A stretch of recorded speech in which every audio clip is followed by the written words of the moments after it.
On November 21, 2016, news helicopters from around the globe converged on the Panama Canal to capture history. The transit of USS Zumwalt, America's most advanced warship. At $4.4 billion, she cost more than a nuclear aircraft carrier. This roughly 15,000 to 15,600 ton destroyer was built to strike targets 100 miles inland. A revolutionary electric drive generated power for weapons that didn't yet exist. But only 5 weeks after commissioning, Zumwalt wasn't moving. Saltwater had leaked into her propulsion bearings, flooding her engines. She drifted helplessly between the canal walls as tugboats rushed alongside, fighting to prevent her from crashing into concrete while tourists filmed from the banks. The destroyer, designed to be nearly invisible on radar, had become the most watched vessel on Earth. At the turn of the century, the Arleigh Burke-class destroyer had become the centerpiece of the U.S. Navy's surface fleet. Designed in the final years of the Cold War, that class combined powerful radar, long-range missiles, and anti-submarine systems in a tough all-steel hull. Even after the Soviet Union collapsed, Burkes adapted to new missions and were battle-tested in the Persian Gulf, Mediterranean, and Western Pacific, firing missiles in combat, intercepting ballistic threats, and escorting carriers through contested waters. As geopolitical focus shifted, so did the Navy's priorities. Regional conflicts, coastal missile batteries, and urbanized shorelines created a new threat environment. Planners envisioned a next generation of surface warships that could operate close to hostile shores to support ground forces and strike inland targets, all while evading radar and surviving concentrated attacks from small, fast boats. In the late 1990s, they launched the DD-21 program, the 21st Century Land Attack Destroyer. The design called for a ship larger than a Burke, but harder to detect. With advanced 155mm long-range guns, as the program evolved after a major defense review, its scope widened. The plan combined stealth, advanced firepower, and cutting-edge electronics in a single hull. It called for a fully electric propulsion system capable of generating enough power for future high-energy weapons, extensive automation to cut crew size dramatically, and sensors integrated into the ship's structure to minimize radar signature. The result would be unlike anything the Navy had operated before. The Zumwalt class, named for Admiral Elmer Zumwalt, the youngest Chief of Naval Operations in U.S. history, was conceived as a fleet of cutting-edge warships. By the mid-2000s, the United States planned to build 32 of the largest and most technologically advanced destroyers to enter frontline service.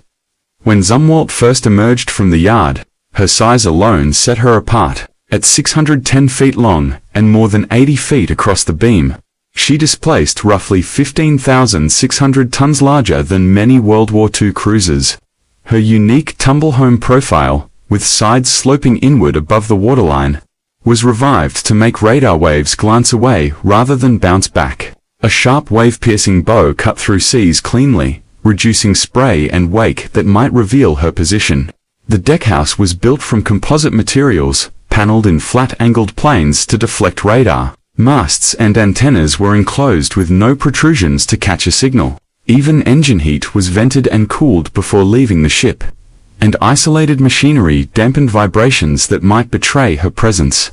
The net effect was a 15,000-ton warship that showed up on enemy radar as little more than a fishing boat. Mounted forward on Zumwalt were two 155mm advanced gun systems, each designed to fire the long-range land attack projectile, LRLAP. This rocket-assisted, GPS-guided shell could strike targets more than 80 nautical miles away, delivering sustained and precise bombardment in support of forces ashore, hitting command posts, air defenses, or artillery batteries deep inland. Compared to cruise missiles, LRLAP promised more shots per mission and a lower cost per target, giving the ship a way to project power far beyond the coastline without exhausting its missile magazines. Along her hull edges were 80 Mark 57 vertical launch system cells capable of firing a range of missiles from Tomahawk land attack cruise missiles to SM-2 and SM-6 for air defense and even anti-submarine weapons. Two 30mm gun mounts covered the close-in fight against small craft. Below decks, the integrated power system could produce about 78 megawatts of electricity, enough to run the ship, and future high-power weapons. Planned automation reduced the crew to around 140 sailors instead of an originally projected number. Supported by an air detachment, still barely half the complement of an Arleigh Burke-class destroyer, a flight deck and enclosed hangar could operate to MH-60R Seahawks or a heavy-lift helicopter, while a stern bay could launch small boats for boarding or special operations. Every element was intended to deliver the Navy a ship decades ahead of its time, able to strike from the shadows, take on any target, and survive in waters where no other destroyer could go. On paper, it was the most advanced surface combatant the Navy had ever envisioned.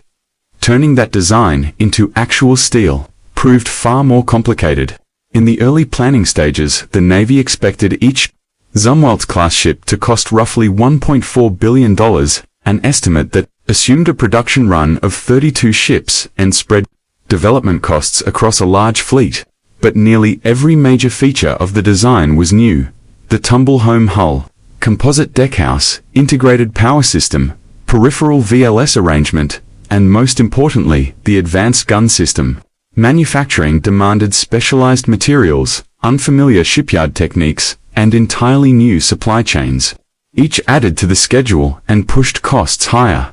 By 2008, with costs climbing and other priorities pressing, Navy leadership reconsidered the plan. After review, they concluded that Arleigh Burke-class ships, still in production and proven in service, could be built in larger numbers for far less money. That July, the Navy announced it would cut Zumwalt procurement from the original 32 ships to just 2, with a third added later. The decision, while saving procurement numbers elsewhere, drove up the price of many unique components even further. By the time the first of her class, USS Zumwalt, was christened on October 28, 2013, she was already the largest and most expensive destroyer the Navy had ever built. Cost had climbed past $4 billion per ship by the mid-2010s. Additionally, many core technologies were still not fully mature, and some even faced uncertain futures. By late 2015, after years of design work, cost overruns, and construction delays, Zumwalt was finally ready to leave the yard. On a grey December morning, she eased away from Bath Iron, works under her own power for the first time, and headed out for sea trials with the dark Atlantic stretching ahead. Inside the Combat Information Center, displays flickered to life as radar sweeps began. On the bridge, navigation teams monitored progress and the engines hummed steadily through the new electric drive. Every turn, every acceleration, and every system check was recorded, logged, and closely scrutinized by Navy evaluators. On December 7th, during builders' trials off the coast of Maine, a call for help broke the steady rhythm of systems checks and maneuvers. A nearby fishing vessel reported its captain was in distress with severe chest pains and needed urgent evacuation. Zumwalt, one of the closest ships, altered course and closed through cold, grey swells. The crew lowered a rigid-hulled inflatable boat into frigid water. The small crafts team sped toward the fishing boat with spray freezing on their gear. Minutes later, they returned with the fisherman, who was transferred to the ship's medical space where Navy corpsmen worked to stabilize him for further treatment, assured. Trials continued into the following year with refinements and adjustments along the way. On October 15, 2016, Baltimore's inner harbor filled with the sound of a Navy band tuning up as the Navy's newest and most advanced destroyer prepared to be commissioned. Under a clear autumn sky, the ship's grey composite superstructure stood out against the city skyline. Crowds lined the pier and walkways, while sailors in dress whites guided guests to the ceremonial platform. Secretary of the Navy, Ray Mabus, paid tribute to Admiral Elmo Zumwalt Jr., the ship's namesake, recalling his reforms and push for a more modern, inclusive Navy. The ship's first commanding officer, Captain James A. Kirk, stood manning the rails as the national anthem played. After a short ceremony, the ship officially joined the fleet. Cameras flashed, applause broke out, and the officers and crew of USS Zumwalt stood ready to begin service. To those present, Zumwalt looked like the future of the American fleet, sleek, advanced, and ready. Even Captain Kirk called her a technical marvel, saying Zumwalt would give the nation a multi-mission destroyer with the stealth and combat power to tackle the most challenging missions. Despite the fanfare, however, unresolved questions lingered inside the Navy. Barely a month after Zumwalt joined the fleet, attention turned to her most distinctive weapon, a pair of 155mm advanced gun systems on the bow, designed around a single purpose-built round, the Long-Range Land Attack Projectile, LRLAP. Originally, the ship's signature capability, the rocket-assisted GPS-guided shells, promised sustained fire support no other Navy ship could match. By autumn 2016, the numbers behind that promise began to tell a different story. LRLAP had been priced assuming mass production for a fleet of 32 ships. With the program cut to just 3 hulls, the ammunition order shrank dramatically and the parent cost spiraled to nearly $800,000.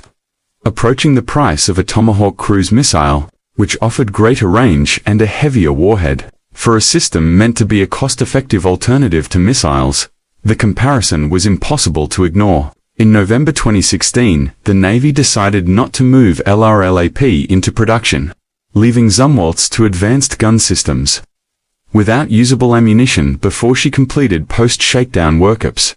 That same month, with the news of LRLAP's cancellation still fresh, Zumwalt and her roughly 140-person crew began their first operational transit toward her new home port in San Diego. The route took her through the Panama Canal, a busy waterway that demands precise control of a ship's engines and steering. On November 21, 2016, while passing through the canal, salt water from the cooling system leaked into bearings on the main propulsion motors, causing them to overheat and seize. The sudden loss of propulsion left the destroyer drifting inside one of the world's most confined and unforgiving maritime choke points. Canal tugs moved alongside to prevent her from striking the walls or other vessels. The sleek destroyer, fresh from commissioning and still smelling of paint, then moved only under tow. She was taken to Balboa on the Pacific entrance to the canal, where Navy technicians and civilian engineers worked to diagnose the failure and plan repairs, including partial dismantling of her propulsion system. By the end of the year, Zumwalt had been in commission for barely a month, and had already suffered 2 heavy blows. To the Navy, those quick successive setbacks were clear warning signs about the risks of packing so much new technology into a single ship.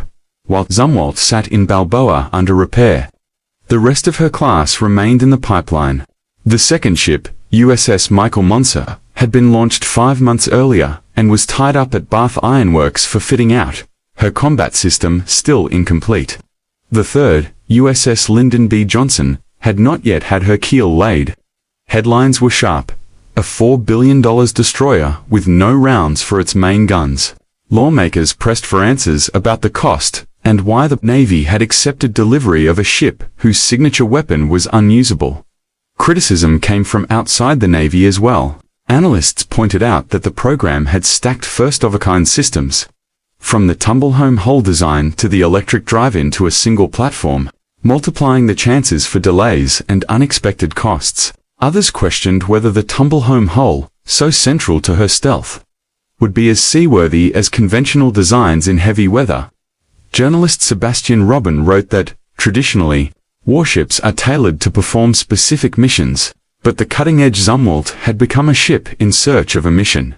The Navy now had 3 massive destroyers under construction, or recently delivered with no clear place for them in established fleet doctrine. The advanced gun system had been conceived to support Marines storming a beach or Army units operating near the shore. Without affordable ammunition, that role evaporated. In December 2017, the Navy formally redefined the Zumwalt-class mission.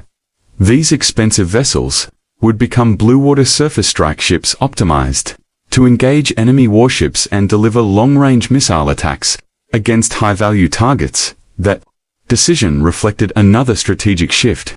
China was building a modern fleet at an unprecedented rate: new destroyers, cruisers, and aircraft carriers backed by land-based missile forces that could place U.S. ships at risk across the Western Pacific.